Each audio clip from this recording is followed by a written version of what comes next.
Assalamualaikum dan salam sejahtera. Remaja yang juga cucu kepada seorang nenek yang dibunuh kejam di Kulai Johor kini direman 7 hari bagi membantu siasatan. Warga emas berusia 76 tahun itu ditemui dalam keadaan ngeri di rumahnya di Felda Penggeli Timur, Kota Tinggi Johor pada 6.30 petang. Suspek yang berusia 19 tahun memenggal kepala neneknya itu berikutan dikatakan menghidap penyakit mental. Dan hasil siasatan polis turut menjumpai pisau dipercayai digunakan suspek dalam kejadian berkenaan.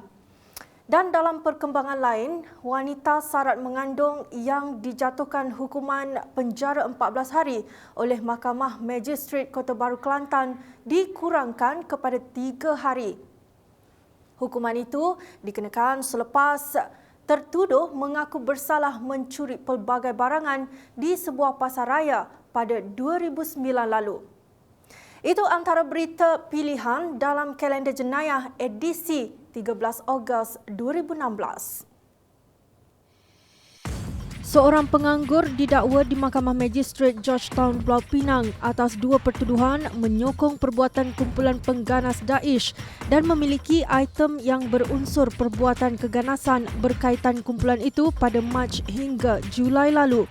Muhammad Saufi Ibrahim hanya mengangguk faham selepas pertuduhan dibacakan terhadapnya.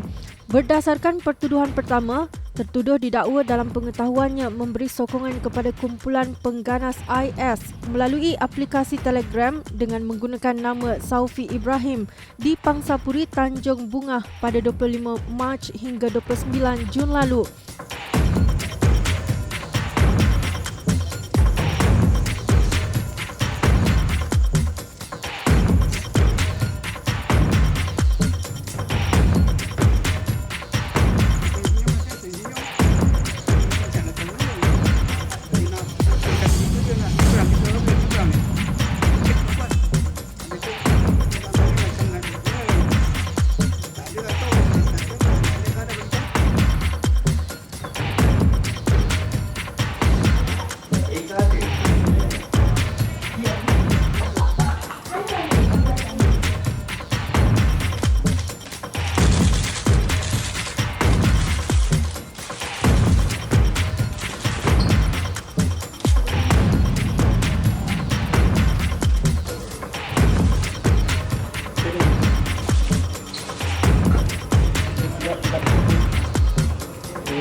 Banduan berusia 37 tahun melarikan diri dari kamp pemulihan kemasyarakatan Kamp Desa Pahlawan, Kok Lannas dan kini diburu polis.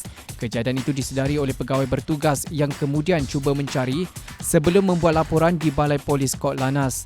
Banduan itu Muhammad Rozwan Ismail dari Kampung Jaka Air Lannas dekat Tanah Merah menjalani pemulihan di kamp itu selama 2 tahun. Pegawai kamp itu membuat laporan polis pada jam 5.15 petang dan gerakan mencari dijalankan termasuk ke rumah isteri suspek di Kampung Jakar. Polis percaya lelaki itu masih berada di Kelantan dan meminta masyarakat menyalurkan maklumat di Balai Polis Daerah Kota Baru atau balai berdekatan. Balas dendam dipercayai menjadi punca serangan terhadap 3 penduduk Pangsapuri Rimba Jaya, Seksyen 16 Shah Alam pagi Sabtu lalu oleh sekumpulan penjenayah samun bermotosikal.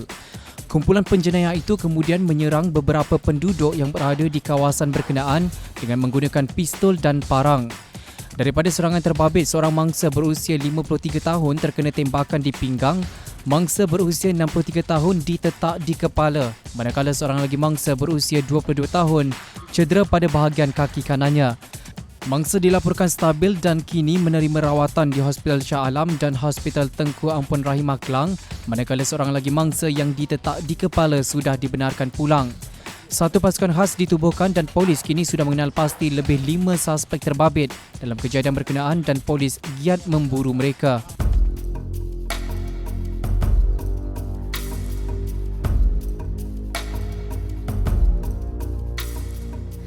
Sindiket pembalakan haram di Sarawak dikesan mempunyai struktur tersusun dan terancang sama seperti sindiket haram lain.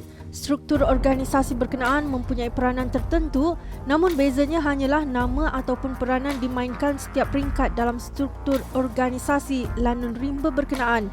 Sumber yang ditemui Harian Metro memaklumkan sindiket pembalakan haram di Sarawak kini terjejas dengan dasar Ketua Menteri Sarawak Tan Sri Adenan Satem yang serius memerangi pembalakan haram. Difahamkan sindiket yang terbabit dengan kegiatan pembalakan haram itu mempunyai hubungan dengan rangkaian antarabangsa. Katanya sindiket berkenaan dimiliki individu berpengaruh dalam dunia gangster. Baiklah, sekian dulu kalender jenayah untuk minggu ini. Jangan lupa untuk terus layari laman web Harian Metro di hmetro.com.my dan juga laman platform termasuk HM News Channel dan juga HM Mobile bagi mendapatkan lebih banyak paparan berita dan video menarik sepanjang minggu ini. Saya Nurul Dako Senon. Dengan itu, jumpa lagi minggu hadapan. Assalamualaikum dan salam sejahtera.